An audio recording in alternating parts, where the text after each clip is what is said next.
आजकल की इस दौड़ती भागती जिंदगी में कोई भी पास्ट के बारे में ज़्यादा कुछ जानना नहीं चाहता। सब अपने ज़िंदगी में बिजी है और कुछ करना चाहते हैं, लेकिन ऐसी कुछ चीज़ें हैं जो आपके मन में सवाल खड़ा कर देती है। उनमें से एक है हमारा ब्रह्मांड यानी कि यूनिवर्स। इसका अस्तित्व कहाँ से और कब शुरू हुआ? तो मैं आपको बता दूं, साल 1964 में पहली बार इस एक थ्योरी का आविष्कार हुआ, जिसमें बताया गया है इस ब्रह्मांड का अस्तित्व कहाँ से और कब शुरू हुआ, और इस थ्योरी का नाम दिया गया द बिग बैंग थ्योरी। तो चलिए देखते हैं इस थ्योरी में क्या क्या बताया गया है।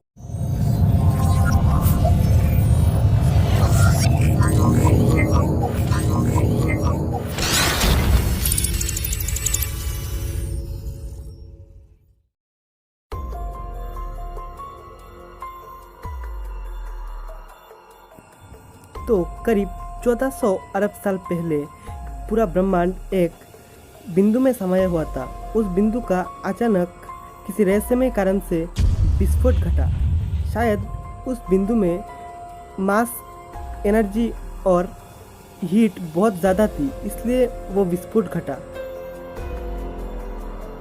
तो बहुत साल, हज़ारों करोड़ों साल के बाद वो एनर्जी ठंडे होती गई, और हम जो अणु परमाणु और अणु परमाणु के अंदर इलेक्ट्रॉन, प्रोटॉन, न्यूट्रॉन देखते हैं, उसका अस्तित्व भी वहाँ से शुरू हुआ।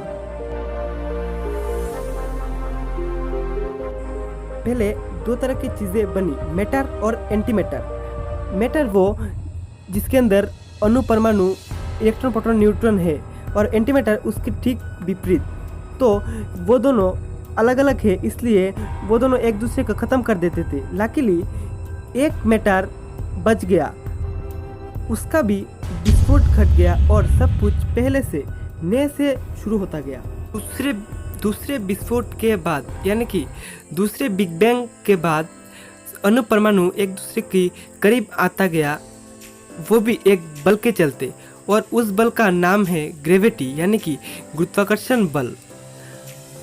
उस समय ब्रह्मांड में हाइड्रोजन का परमाणु सबसे ज़्यादा होने के कारण वो एक दूसरे का बहुत करीब आता गया गुरुत्वाकर्षण बल के कारण, और जहाँ जहाँ पर भी वो करीब आता गया, तापमान हज़ारों डिग्री के ऊपर चला गया, और परमाणु कॉम्प्रेस्ड होके पहले कुछ कुछ तारे बने। उसके बाद वही परमाणु हज़ारों लाखों सालों के बाद झुंड में रहने लगे, और कुछ इस तरह की चीज़ बनी जिसे हम गैलेक्सीज कहते हैं। अगर हम ओवरऑल देखें तो जो पहली वाली बिंदु का विस्फोट घटा और दूसरी वाली बिंदु का विस्फोट घटा, और उन दोनों के बाद जो सब कुछ नए से शुरू हुआ, उसे ही बिग बैंग कहते हैं। और अब हम बात करते हैं मिल्की वे गैलेक्सी के बारे में, जहाँ पर हम रहते हैं। मिल्की वे गैलेक्सी में 8 ग्रह हैं, और मौजूद है उनका उपग्रह, और मौजूद है सूरज जो हाइड्रोजन। सबसे पहले हम बात करते हैं बुध ग्रह के बारे में, जिसे अंग्रेजी में मर्क्यूरी भी बोला जाता है।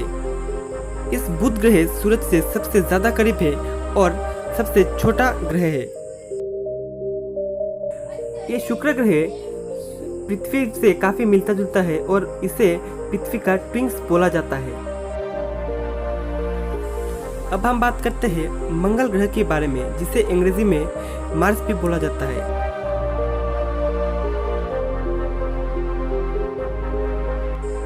सौरमंडल में चौथा ग्रह है हमारा प्यारा पृथ्वी, जिसके बारे में ज़्यादा कुछ बोलने की ज़रूरत ही नहीं है। सौरमंडल में 5वां ग्रह है बृहस्पति, यानी कि जुपिटर, जो ग्रह सबसे ज़्यादा बड़ा है। उसके बाद 6 नंबर पे आते हैं सैटर्न।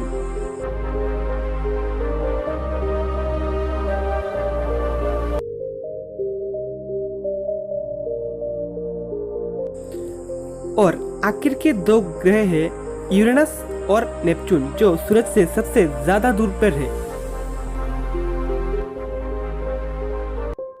यहीं पर खत्म करते हैं हमारा आज का वीडियो। मिलते हैं अगले वीडियो में।